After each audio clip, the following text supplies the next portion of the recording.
Hello friends, चलिए इस video में इस प्रॉब्लम को सॉल्व करते हैं। तो देखते हैं क्वेश्चन में क्या दिया हुआ है। So in the arrangement shown the 2 kg block is held to keep the system at rest. शुरुआत में इस 2 kg ब्लॉक को क्या किया गया है, रोका गया है सच दैट इसको किसी तरीके से पकड़ा हुआ है कि ये पूरा सिस्टम किस पे है, रेस्ट पे है। The string is and pulley are ideal. String और पुली आइडियल है, मतलब ये जो पुली है मासलेस है, स्ट्रिंग भी इनएक्सटेंसिबल है और उसका वो भी मासलेस है। When the 2 kg block is set free. अब अगर 2 kg ब्लॉक को मैं यहाँ से छोड़ दूंगा तो होगा क्या, ये 3 kg ब्लॉक नीचे आएगा, 2 kg ब्लॉक इधर जाएगा। By what amount the tension in the string changes. अब शुरुआत में जब इस 2 kg को ब्लॉक को पकड़ के रखा था और बाद में जब इसको छोड़ दिया तो टेंशन में क्या चेंज आया। तो ऐसे 4 ऑप्शन दे रखा है इंक्रीज डिक्रीज का। तो सबसे पहले देख लेते हैं चेंज आया कितना, इंक्रीज या डिक्रीज, तो पता ही चल जाएगा उससे। तो शुरुआत में जब ये इसको पकड़ के रखा था तो ये 3 kg तो यहीं फिक्स रहेगा। तो शुरुआत में हम टेंशन बोल दे रहे हैं T1। तो उसमें क्या होगा, नीचे इस पर फोर्स लगेगी 3G, इसका वेट, और ऊपर लगेगी टेंशन T1। और चूंकि ये रुका हुआ है यहाँ पे तो इक्विलिब्रियम की कंडीशन लगा देते हैं T1 इक्वल टू 3G और आई can say T1 equal to 30 newton. This is equation number 1।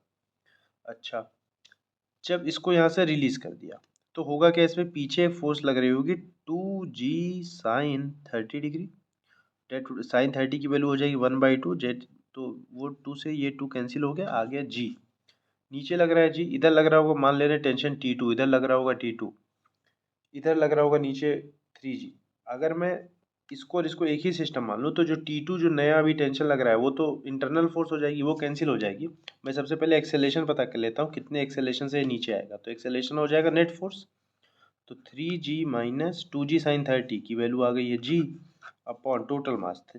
Net force upon total mass कर रहा हूँ सिर्फ एक्सेलेरेशन निकालने के लिए। Total mass 3 kg plus 2 kg is 5 kg।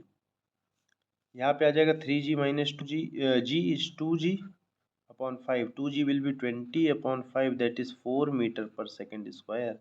ये एक्सेलेरेशन आ गया। अब मैं यहाँ इसके लिए NLM की इक्वेशन लिख रहा हूँ। 3G net force equal to mass into acceleration, 3G minus T2। अभी टेंशन T1 तो नहीं रह गई, अभी कुछ टेंशन T2 हो गई होगी।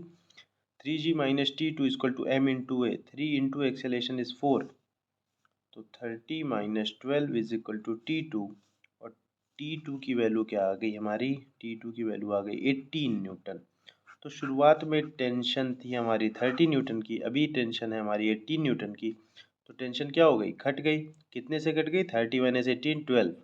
तो डिक्रीज ऑफ 12 न्यूटन, टेंशन में डिक्रीज आया, वो भी कितने न्यूटन का, 12 न्यूटन का। तो that's all for this video, thank you.